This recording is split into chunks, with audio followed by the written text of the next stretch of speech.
Hey guys, so this is our real quick pre-start check for our assessment on the little Kubota for Horowhenua College. So I'm just going to walk you through, point out all the things so that you can be familiar when we do the assessment. You'll be away laughing. Okay, so come up to the tractor and we're always on the left hand side, right by the steps, and we're checking that the steps are clear and the deck is nice and clear, there's nothing in our way. So there's my coffee bottle over the other side, we'll get that in a minute. Then we start moving around the tractor and we're just looking for any problems. So the bonnet's up and we can see on this side there's no bird's nest, no grass, and we can see just in there, there's our fan belt. We're looking at our wheels and tyres. Tyres are inflated and they've got a bit of tread, all the wheel nuts are done up properly. We start moving around the front of the tractor. So because the engine's hot, we're not going to open the radiator. I can feel it's still warm. So all we're doing to check the fluid level for the radiator or the coolant is this little side tank, making sure that our battery's insecure and our terminals are done up. That's all good.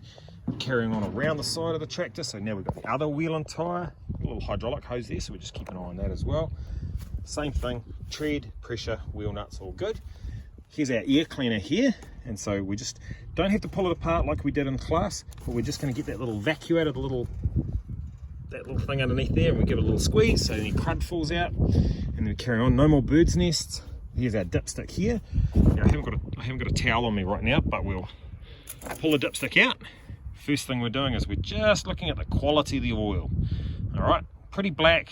We'll put that on our little tissue and we'll look and see if there's any metal fragments in it. We'll wipe it off.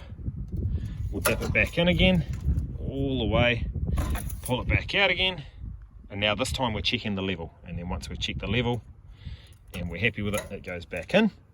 And then the final thing that we're sort of checking to do with the engine is our little fuel filter / sediment trap thing here, and it's nice and clean so we can see there's no crud in the bottom of it. So that's excellent. We'll close our bonnet. Now that our bonnet's closed, we're just going to continue our way around the tractor. So this side of the floor is nice and clean. We've got another wheel and tyre, tread, pressure, wheel nuts. When we get to the back here, we've got a bunch of things at the back that we want to make sure they're all safe. So first thing, anything on the 3-point linkage can't strike the tyres, so that's good. We're looking to see if we've got the correct guard on the PTO, so that's just in here. Okay, so we've got our shroud, and like most tractors you guys drive, we're missing our stub cover, the little PTO cover that goes just over there. So we have to be more careful. Then, lucky last, at the back, we've got our hydraulic oil dipstick. So we just pull that out, and a bit hard to see, get it to focus. Not enough oil on there, so we better talk to them about putting some oil in. Put it back in nice and carefully, completely sealed. Last wheel and tyre. And that's it, easy as. So this video is just going to be our controls. So we're going to make sure that you know what all the controls on the tractor are, where they are and what they do. So we'll go through that nice and quickly. Just get set up. So more or less this is our perspective from the driver's seat. So we're going to go through some controls and we'll start over on this side.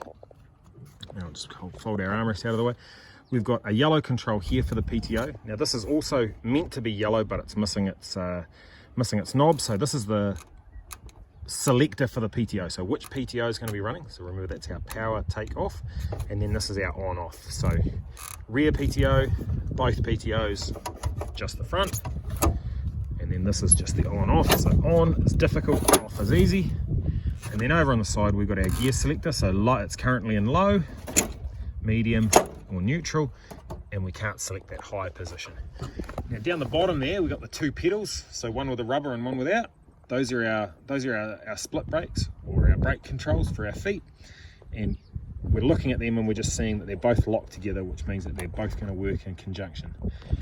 A little silver pedal down the bottom, that's just to adjust our steering wheel. Then we've got our two little orange levers there, and as we remember, orange is to do with movement. So the left hand of those two orange levers is our parking brake, and we can see it's depressed, so the park brake's on at the moment. And then the one on the right hand side is our cruise control, which we're probably not going to be using for the most part. Up here on the side of the steering wheel, we've got our indicators and our hazard lights and our headlights. On the other side of the steering wheel, we've got the horn, and then that orange lever just underneath the steering wheel, that's our throttle. So remember, we pull that back to accelerate.